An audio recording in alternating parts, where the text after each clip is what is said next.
ആദ്യമായിട്ട് കണ്ടതായിരുന്നു. അതിൽ നമ്മൾ അജമാംസം എന്ന് പറയുന്നത് ഉഴുന്ന് പരിപ്പ് എന്നതാണ് പറഞ്ഞു തന്നത്. അത് സംസ്കൃതം വാക്കുകളിൽ ഇപ്പം നമ്മൾ ക്ലാസ്സിൽ കഴിഞ്ഞ പ്രാവശ്യം സംഭവം ചോദിച്ചപ്പം പറഞ്ഞു മലം എന്ന് പറഞ്ഞപ്പോൾ നമുക്ക് വേഗം അറിയുന്നത് എന്താണ്, നമ്മുടെ ശരീരത്തിൻ്റെ ഉള്ളിൽ നിന്ന് പോകുന്ന വേസ്റ്റ് പ്രോഡക്റ്റ്. എന്നാൽ നമ്മളുടെ ദുഷ്ചിന്തകളാവട്ടെ, ദുർപ്രവൃത്തികൾ, അങ്ങനത്തെ കാര്യങ്ങളാവട്ടെ, ഇതും ഒരു മലമാണ്. ഇത് പണ്ടുള്ള ഗുരുക്കന്മാർ അല്ലെങ്കിൽ ഗുരുവര്യന്മാർ അതിനെ മലമെന്നാണ് പറയുക. നമ്മൾക്കത് മനസ്സിലാക്കാനുള്ള ആ ഒരു തലം എത്താത്തത് കൊണ്ടാണ് നമ്മളിതിനെ ഇപ്രകാരം മനസ്സിലാക്കി വെക്കുന്നത്. ഗുരുദേവൻ മാംസഭക്ഷണങ്ങളെ ശവം എന്നാണ് വിളിച്ചത്, ശവക്കറി എന്ന്. ഇതുപോലെ ഗുരുക്കന്മാര് നമ്മളുടെ ഉഴുന്ന് പരിപ്പ്, കടല, ചെറുപയറ് ഇങ്ങനെയല്ല അവർ പറഞ്ഞിരുന്നത്. അവരുടെ നാമധേയം എന്ന് പറയുന്നത് ഈ മാംസം കൂട്ടിയിട്ടാണ്. അതിനർത്ഥം അതിൽ മാംസം ഉണ്ടെന്നല്ല, സംസ്കൃത വാക്കുകളുടെ പ്രത്യേകതയാണ് അവിടെ നമ്മൾ മനസ്സിലാക്കേണ്ടത്. ഇത് മനസ്സിലാക്കാതെ പോയ ഒരു യുഗം ഇപ്രകാരം ഇതിനെ മനസ്സിലാക്കി. ധ്യാനത്തിൽ കാണാനുള്ള കാരണം ആദ്യം പറയുകയാണ്. പഠിക്കുന്ന സമയത്ത് ഞങ്ങൾക്ക് അഷ്ടാംഗ ഹൃദയത്തിലെ മൂന്നാമത്തെയോ നാലാമത്തെയോ ചാപ്റ്ററുകൾ എത്തിയപ്പം അതിൽ മാംസത്തെക്കുറിച്ച് പറയാൻ തുടങ്ങി. ആദ്യ ചാപ്റ്ററിൽ പറഞ്ഞു മദ്യം കുടിക്കരുത്, കഴിക്കരുത് എന്ന വേണ്ട കാര്യങ്ങൾ. മറ്റൊരു സ്ഥലത്ത് എത്തിയപ്പോൾ പറയണു മദ്യം കഴിക്കണം, മദ്യം ഇത്ര അളവിൽ കൊടുക്കാം എന്നുള്ളത്. ഒരു സ്ഥലത്ത് പറയുന്നു മാംസം കഴിക്കരുത്, ഒന്നിനെയും ഹിംസിക്കരുത് എന്ന് പറയുന്നു, അഹിംസയെക്കുറിച്ച് പറയുന്നു, മറുഭാഗത്ത് മാംസത്തെക്കുറിച്ച് പറയുന്നു.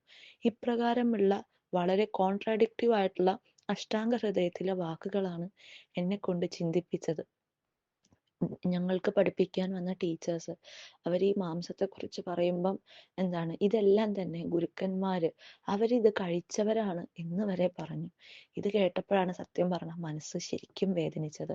കാരണം നമ്മളെ ഇപ്പൊ പറയാണ് ഗുരുദേവൻ മാംസം കഴിച്ചു എന്ന് പറയുമ്പോൾ എത്ര വേദനിക്കുമോ, അതുപോലെ ഇതെല്ലാം പറഞ്ഞു തരുന്ന ഗുരുക്കന്മാര് മാംസത്തിന് അടിമയാണ് എന്ന് പറയുമ്പോൾ എന്തോ മനസ്സ് പൊട്ടിപ്പോയൊരവസ്ഥയായിരുന്നു. അങ്ങനെ ധ്യാനത്തിൽ പോയിരുന്ന സമയങ്ങളിലാണ് മെഡിറ്റേഷനിൽ പറഞ്ഞു തന്നത്. ഒരുപാട് ഗുരുക്കന്മാരെ കണ്ടു. ഗുരുക്കന്മാര് ചുറ്റിലും വന്ന് നിൽക്കുന്നതാണ് ആദ്യം അറിഞ്ഞത്. പിന്നീട് അവര് ഒരു മലയുടെ ഉള്ളില്, അതിൻ്റെ ഉള്ളിലായിട്ടാണ് കാണുന്നത്. അവര് അഗ്നിശയ്യ ഒരുക്കിയിട്ട് അവര് ധ്യാനിച്ചിരിക്കുന്ന ഒരു കാഴ്ച കണ്ടു. അതിനുള്ളിൽ നിന്നും ഗ്രന്ഥങ്ങളും മറ്റും പുറത്തു വരുന്നത് പോലെ, അതായത് അവരുടെ അറിവിൻ്റെ ഉള്ളിലാണ് ആ ഗ്രന്ഥങ്ങൾ, അവരുടെ ഉള്ളിലാണ് ആ ഗ്രന്ഥങ്ങൾ ആദ്യം എഴുതപ്പെട്ടതെന്ന് മനസ്സിലായി.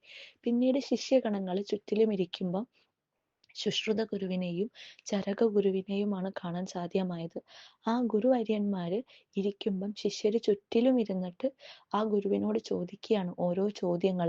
ആ ഗുരു ആ തലത്തിൽ പോയിട്ട്, അല്ലെങ്കിൽ ഡയമെൻഷൻ ക്രോസ് ചെയ്തിരിക്കുന്ന ആ തലത്തിൽ നിന്നുകൊണ്ട് ഇപ്പം നമ്മൾ മെഡിറ്റേഷനിൽ ഇരിക്കുമ്പോഴാണെങ്കിലും പുറത്തുള്ള കാര്യങ്ങൾ കേൾക്കാൻ പറ്റുന്നില്ലേ, ഇതേപോലെ ഗുരുക്കന്മാര് കേൾക്കുന്നുണ്ട്. അവരറിയാതെ തന്നെ അവരതിന് ഉത്തരവും സ്വയം പറഞ്ഞുകൊണ്ടേയിരിക്കുന്ന ഒരവസ്ഥ. ഇത് ശിഷ്യഗണങ്ങൾ നോട്ട് ചെയ്തു വെക്കുന്നതാണ് കണ്ടത്.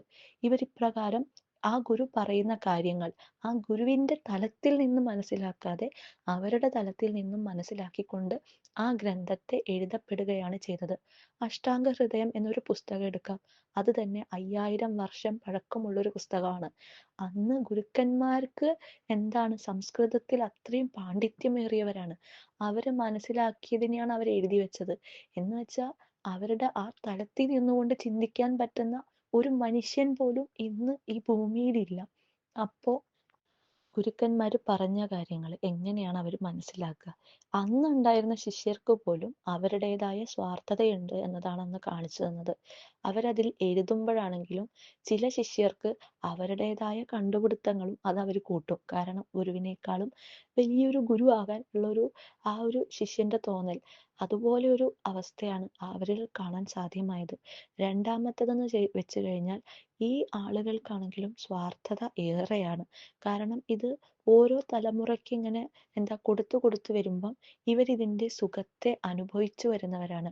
ഇപ്പൊ നമുക്ക് തന്നെ അറിയാം, ഈ ധ്യാനാവസ്ഥയിൽ കൂടെ പോകുന്ന ഓരോ മനുഷ്യനും എത്ര സുഖത്തിലാണ്.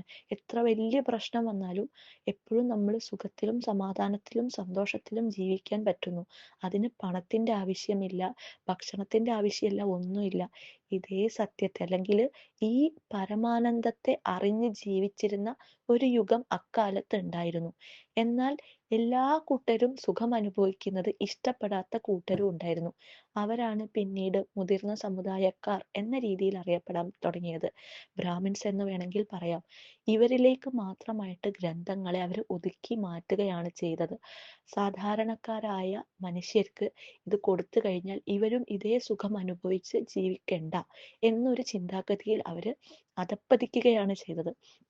ഇത് കാരണം തന്നെ ഗ്രന്ഥവും അതിലെ അറിവിനെയും അവർ സ്വയം എന്താ പറയാ അതിൻ്റെ എല്ലാ സുഖത്തെയും അറിഞ്ഞ് ജീവിക്കാൻ തുടങ്ങി.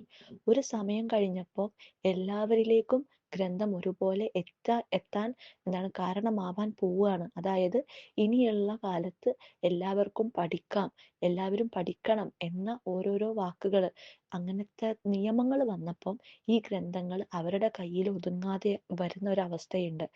ഈ സമയം അവർ ചെയ്തത് ഇങ്ങനെയാണ് കാണിച്ചു തന്നത്. ഒരു നമ്മളൊരു അമ്പലം നിറച്ച് വിളക്ക് കത്തിച്ചു വെക്കുകയാണ്, അല്ലെങ്കിൽ ഒരു സ്ഥലം മുഴുവൻ വിളക്ക് കത്തിച്ചു വെക്കുകയാണ്. എല്ലാ വിളക്കിലെ തിരികളും അണച്ചിട്ട് ഒരൊറ്റ തിരി, ആ ഒരേ ഒരു തിരി അവർ കാത്തു സൂക്ഷിക്കുക. ഇതേപോലെ അന്നുണ്ടായിരുന്ന ഗ്രന്ഥങ്ങളെ അവർ കംപ്ലീറ്റ് ആയിട്ട് നശിപ്പിക്കുകയാണ് ചെയ്തത്.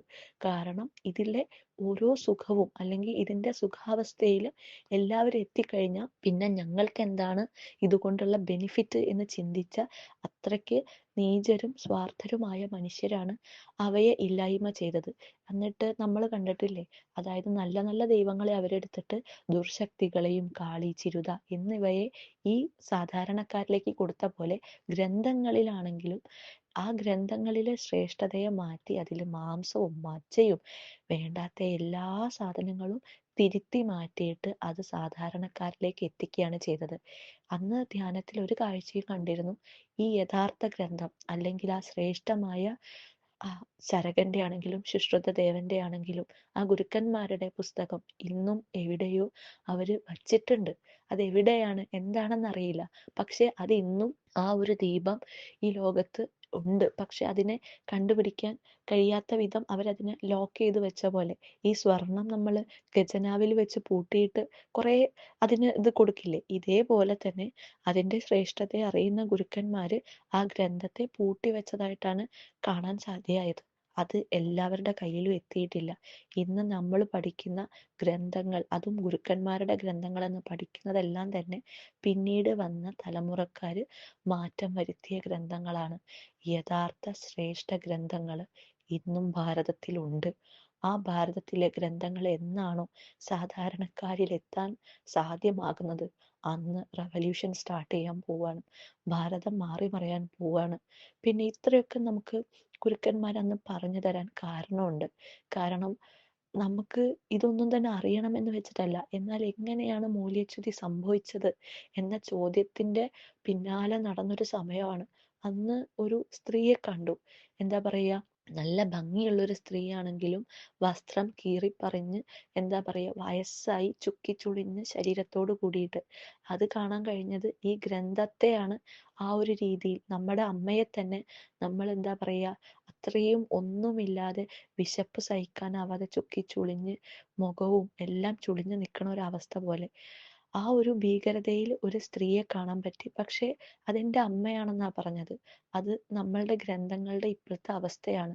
യഥാർത്ഥത്തിൽ അത് നമ്മളുടെ അമ്മയുടെ ഒരു എന്താ പറയാ ഭീകര അവസ്ഥ എന്താ പറയാ വന്നു ചേർന്ന ശിഷ്യരും പിന്നീട് വന്ന തലമുറക്കാരുമായിട്ട് ഉണ്ടാക്കിയെടുത്തതാണ്.